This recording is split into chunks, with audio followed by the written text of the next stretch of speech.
Փաշինյանի աղմկահարույց բաժանությունը նախընտրական շոու էր, Փաշինյանը ընտանիքը եւ ունեցվածքը երկրից դուրս հանելու նպատակ ուներ, Աննա Հակոբյանը լքում է խորտակվող նավը, թե անտանելի էր դարձել նույնիսկ սեփական կնոջ համար։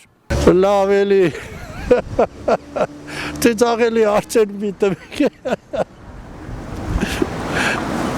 Շատ քայլեր Նիկոլը անում է Աննայի հրահանգով անմիջապես, ինչ բաժանմասին է խոսքը։ Իրանց ուղղակի դրին ծիծաղելի մտածին թե մի այնպիսի քայլ են անելու, որ հեսա ժողովուրդը կցն ոչ, ժողովրդի վրա ծիծաղից բացի ոչ մի ազդեցություն չթողեց։ Էդի շուտի բաներ է, բաժանվել է էդի արդեն տարտիկա է, որ իրանց այդ փայը մնա իրանցը։ Կարող է պատահի ամուսիններ են վիճվել են, որ ճիշտ չես անում, սենց պետք է լինի, այդ մոմենտը պետք է լինի։ Կամ էլ սա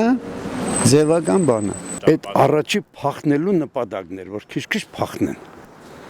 Դու ինքը փախավ, արդեն իր երեխեքին առավ փախավ։ Իսկ իր աշոտիկը վաղուց Հայաստանի քաղաքացի չէր, հրաժարվել էր քաղաքացիություն։ Ճիշտ եմ ասում։